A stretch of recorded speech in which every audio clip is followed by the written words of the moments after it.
Hey, what's up, guys? Today we are going to do my first fantasy football video. What I'm going to do is I'm going to give you a few guys that I believe that you can grab off the waiver wire and will make a difference for your team late in, this fantasy football season. I'm just going to go through my team first off. My team in my main league, it's a pay league. The winner actually gets $500, so I've really been paying attention this season. I'm coming off a tough loss. Let's go into my loss real quick. I made huge mistakes lineup-wise, as Bryce Brown, Eagles running back, sitting on my bench with 26 points, while Jalen Parmalee starting with 4 points. Yeah, a bit pissed about that, and it obviously would have made a difference, 22 points, and I would have tied him. So it was a big coaching mistake on my fault. Ended up costing me. But anyway, Parmalee is officially IR'd.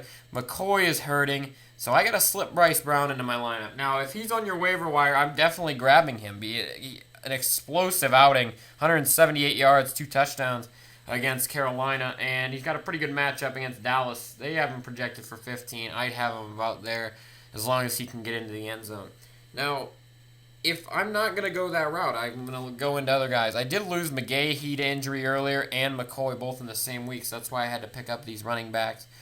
Remember, Rashad Jennings is another solid option. He will be starting this week as Parmalee is out and MJD is out as well.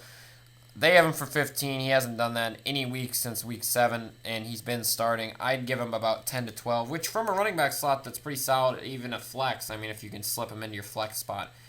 Not big on any Colts running backs. Vic Ballard, an okay option. Decent matchup against Detroit. Again, it all counts on if he can find the end zone or not. And let's see who else they... Oh, yeah, Big Beanie. Coming off a 2-touchdown week, 17 carries for 48 yards. That's not really a good outing at all. I'm going to do this on my calculator real quick. But I'm not big on Beanie Wells. I mean, if you guys are and you want to take a chance on him this week, go right ahead. But I'm not big on him. I think it's only hold on 1 second. It's only 2.8 yards a carry. That's not getting it done. And Stevens Howling will probably continue to get a decent amount of carries as well.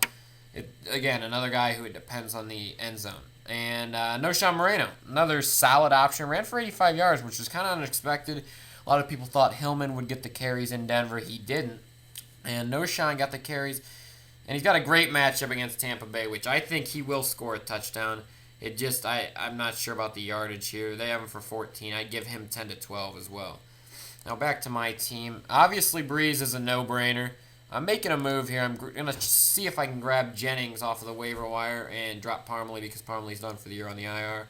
I've got CJ2K. He's been very hot for me. Pretty much been carrying my team throughout this late stretch. I'm going to slip Bryce Brown into my lineup until McCoy is back. A.J. Green and Wes Welker, both pretty much guarantee starts. A.J. Green probably been the best fantasy receiver in the game this year, and Wes Welker just a solid option from the New England Patriots. Gresham's been a very underrated tight end, and he's been very solid as late, and I've really enjoyed his production because he was just a guy grabbed off the waiver wire, was trying to find a tight end because I literally went through Jared Cook. I went through Selleck from the Eagles. I could not find a tight end that would put me with respectable numbers, and you need that out of a tight end slot, not named Jimmy Graham or Rob Gronkowski. So Gresham's done a very nice job filling in for me.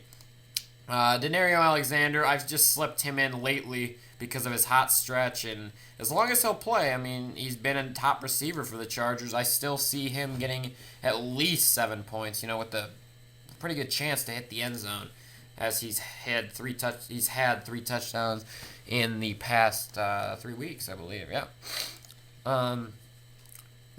Some questions: why are you not starting Josh Gordon over Denario Alexander?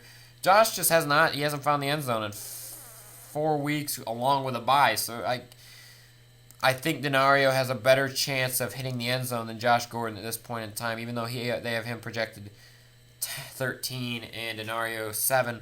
I'm going to stick with a hot hand to Denario Alexander and maybe Hayward Bay, but the goose egg last week, that pretty much lures me off of him. I can't start a guy who drops a goose egg. I can't trust him to give me some numbers. I do have Fred Jackson stashed, and he's got a good matchup, but Spiller's the guy in Buffalo now for all of you guys. Well, I mean, even read this. C.J. Spiller will remain a starter and get the majority of the playing time. It's because Spiller's the better back, guys. He's just better than Fred Jackson at this point in the season, and Fred Jackson will not be playing for my team, especially this week. Now we'll go into my preview. I have a pretty good matchup this week, an 8-4 versus an 8-4. I'm currently tied in the East Division. I am guaranteed a playoff spot, but I have a chance to push for number one if I can get a win this week. And they've got me losing by 13. I think it'll be a pretty close matchup. I don't think Roddy White will score 17, even though he's got a great matchup against New Orleans. Roddy hasn't scored 17 since week 4. I don't see it. Doug Martin's been an unbelievable running back.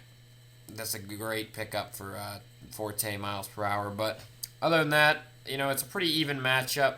If Forte even plays, he's questionable. I'm going to go with he doesn't play, so he'll probably have to go with Donald Brown or Stevens Howling on his bench. He did take the first matchup 107 to 100, so it'll be a good one this week, guys. I'll keep you updated, and post some comments if you guys have any questions. I'll get back to you and give you guys the information you need. Thanks, guys.